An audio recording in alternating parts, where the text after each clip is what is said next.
अरे हम चैलेंज करते हैं बिहार सरकार को।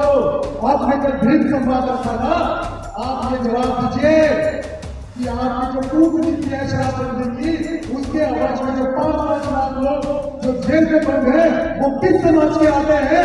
ये झूठा धोम, ये झूठा धोम राजनीति पार्टी कर रहे हैं। ये सबका सब चेहरा सामने आ गया छात्रों, और हम आपको वादा करके जाते हैं इस मंच के माध्यम से, जब ये चुनाव समाप्त होगा राष्ट्रीय लोक जनशक्ति पार्टी की उसमें बहुत अहम भूमिका होगी। जो भी तक बनेगा इसके सहयोग के बगैर कोई भी सरकार नहीं बनाएगी। बिहार का कानून, बिहार का राज्य एक बीमारू राज्य बनकर रह गया है। बिहार सरकार एक बीमारू सरकार बनकर रह गई है, एक बीमार व्यक्ति सरकार पर चला रहा है। लेकिन आज ऐसा नहीं होगा, अब ऐसा कहीं नहीं होगा। हम लोग चल रहे हैं, जिला जिला में सम्मेलन कर रहे हैं और सब जगह से एक आवाज आ रही है, वो आवाज है यहाँ।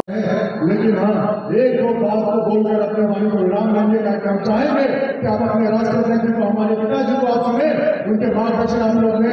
साथियों, आज बाबा भीमराव अम्बेडकर जी की जयंती हम लोग यहाँ पे मना रहे हैं और उन्हें याद कर रहे हैं।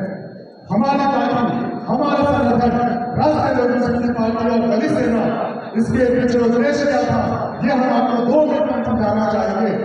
1984 में दलित सेना का गठन हुआ। क्या घटा? हमारे स्वर्गीय रामदास पासवान जी ने, हमारे भगवान, हमारे नेता, हमारे बड़े नेता ने किया, उसके पीछे कारण क्या था आप लोगों को जानना जरूरी है।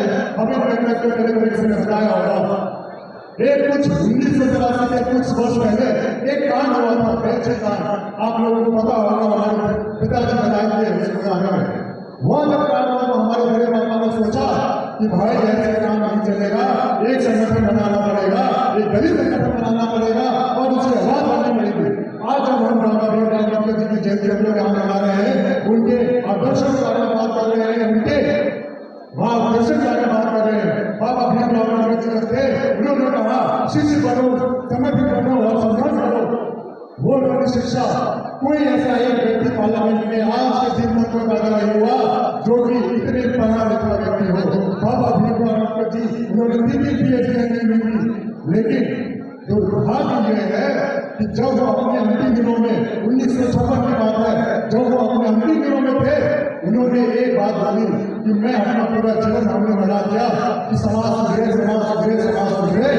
जब उन्होंने देखा कि भाई वो समाज में नहीं सुधार रहे हैं, तो उन्होंने अपने अंतिम दिनों में क्या निर्णय लिया, उन्होंने बौद्ध धर्म को अपना लिया और उन्होंने कहा कि मैं जीते जी अपने समाज को ऐसे नहीं देख सकता, इसलिए मैं बौद्ध धर्म अपना रहा हूँ। अगर आपका समाज नहीं बदल जाए तो मैं आपसे आग्रह करता हूँ कि आप लोग ये बौद्ध धर्म अपना लें।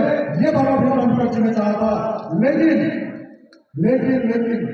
हमारे पार्टी के संस्थापक, दलित सेना के संस्थापक आदरणीय श्री रामदास पासवान जी ने यह बात माना। उन्होंने कहा कि जो बाबा भीमराव अम्बेडकर जी की जो सीख है, जो उनका सोच है, जो उनका मार्गदर्शन है, उसको हम आगे बढ़ाएंगे और उनके लिए हम काम करेंगे। जो उनका अधूरा काम है उसको हम बढ़ाने का काम करेंगे और उसके मद्देनजर करते हुए दलित सेना का दलित सेना का गठन हुआ। और आज जितने भी हमारे साथी पार्टी के दलित सेना के यहाँ उपस्थित है, यह दर्शाता है कि उनके आदर्शों पर चलने का काम हम लोग कर रहे हैं। आज अगर हम बात करें, दो बातें और आपके सामने रखेंगे। चुनावी माहौल है, चुनावी वर्ष है, कई तरीके की चीजें हो रही हैं, कई पार्टी कई चीजें कर रही हैं, कोई भीड़ संवाद कर रहा है, कोई संवाद कर रहा है। अरे हम चैलेंज करते हैं बिहार सरकार को। आपने कल भीड़ संवाद रखा था, आप ये जवाब दीजिए कि आपकी जो कूटनीति है शराबबंदी की, उसके आवाज में जो 5-5 लाख लोग जो जेल में बंद है, वो किस समाज के आते हैं, ये हम आपसे जानना चाहते हैं। सब के सब दलित समाज के लोग वहां पे कैद रहते हैं, एक दलित देश में कैद रहते हैं और हम यहाँ पे आके दलित समाज करते हैं। ये झूठा धोम, ये झूठा धोम राजनीति पार्टी कर रहे हैं। ये सबका सब चेहरा सामने आ गया साथियों, और हम आपको वादा करके जाते हैं इस मंच के माध्यम से, जब ये चुनाव समाप्त होगा राष्ट्रीय लोक जनशक्ति पार्टी की उसमें बहुत अहम भूमिका होगी। जो भी तक बनेगा इसके सहयोग के बगैर कोई भी सरकार नहीं बनाएगी। और जब हमारी सरकार बनेगी तो पहले कदम से हमारे भाई, हमारी बहनें जो जेल में बंद है, उन सबों को हम रिहा करने का काम करेंगे और इस शराबबंदी जैसे दलित विरोधी कानून का उद्धार करेंगे। बिहार का कानून, बिहार का राज्य एक बीमारू राज्य बनकर रह गया है।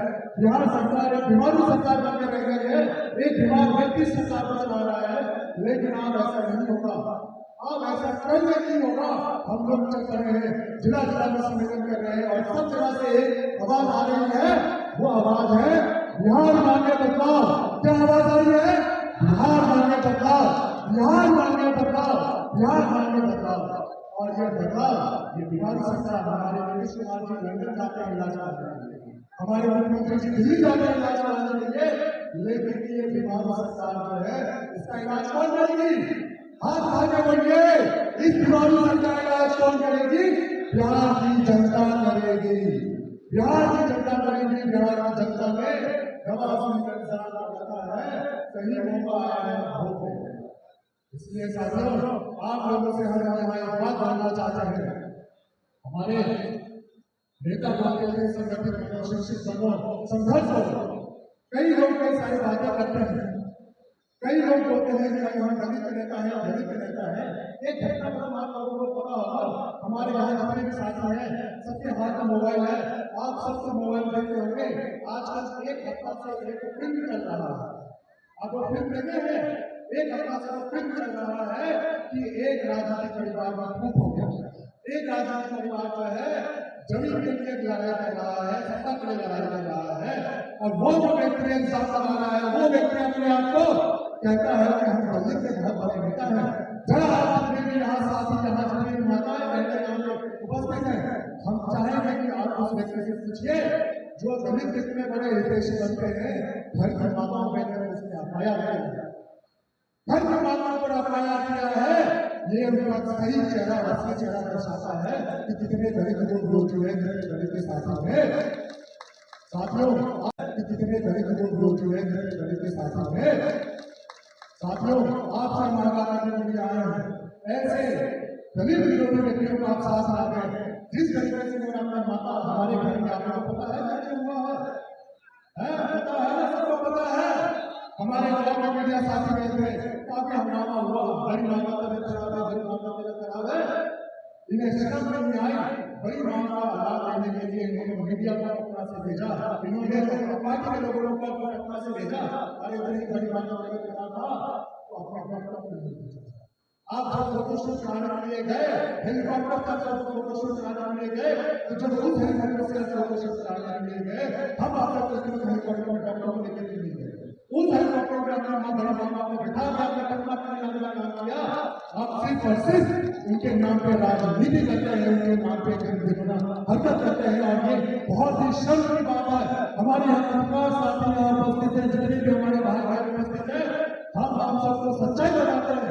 इतनी शर्मनाक बात है, इतनी घटिया बात है, इतनी नीच राजनीति हमने आज तक अपने जीवन में देखी। हमें क्या लगता है स्वतंत्र भारत में ऐसी राजनीति, इतनी घिनौनी राजनीति नहीं की होगी जो कि अपने घर के माता बहनों के ऊपर इस तरीके से हटाया करे और बाहर जाके अपना जूता उठाए। इन्हीं की पार्टी के लोगों ने जो कोमल पासवान वहां पर उनके ऊपर गाड़ी रोक दिया और ये बोलते हुए कि भाई यह जो बोलते थे कि नीतीश कुमार जो हमारे पिताजी का अपमान किया, आज उसके साथ गले मिलकर लिए सत्ता में बैठे हुए हैं। तो साथियों, हम ज्यादा समय नहीं लेंगे। आज इस मंच के माध्यम से हम आपको जताना चाहते हैं, आपको बताना चाहते हैं, आपको आगाह करना चाहते हैं कि आप समझिए कौन अपने हैं, कौन पराया है। आप समझिए कौन सत्ता के लिए है। आप समझिए आज जो बाबा भीमराव अम्बेडकर जी के जयंती मना रहे हैं, कौन उसके मार्गदर्शक चलकर काम करते हैं और कौन उनका धोखा नाम इस्तेमाल करते हैं ताकि आपको राजनीति लाभ मिल जाए।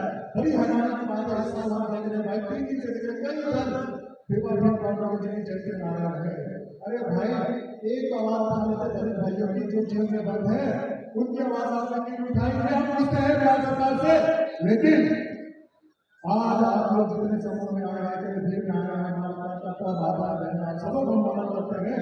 और हमें पूरा विश्वास है कि आज आगामी चुनाव है, यह विवाद सरकार, दलित विरोधी सरकार, भ्रष्टाचार सरकार को एक मुंह तोड़ जवाब देगी। साथियों, अब हम ज्यादा समय नहीं देंगे। हम चाहेंगे अपने राष्ट्रपति पद पर ज्यादा समय देना।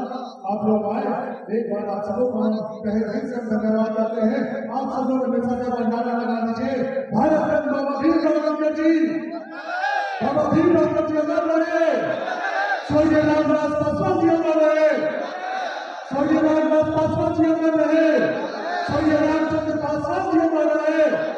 बहुत बहुत धन्यवाद साथियों। जय हिंद, जय हिंद।